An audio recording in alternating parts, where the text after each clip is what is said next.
আমি এই মা আমার বাচ্চাটাকে লালন পালন করেছি।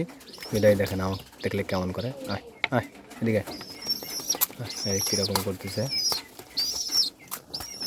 দেখেন।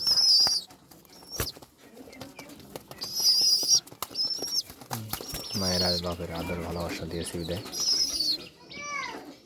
খাবার দিলাম, মাত্র পানি দিলাম, আদরের সোহাগ। খাও খাও খাও খাও। আর একটা আছে ঘুঘু আচার ভিতরে 4টা দেখেন।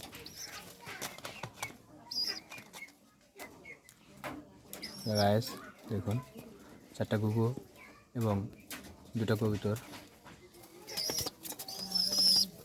এই ছোটোর থেকে আমি লালন পালন করে আসছি, কিন্তু আগে প্রথম ভিডিও দেইনি তাই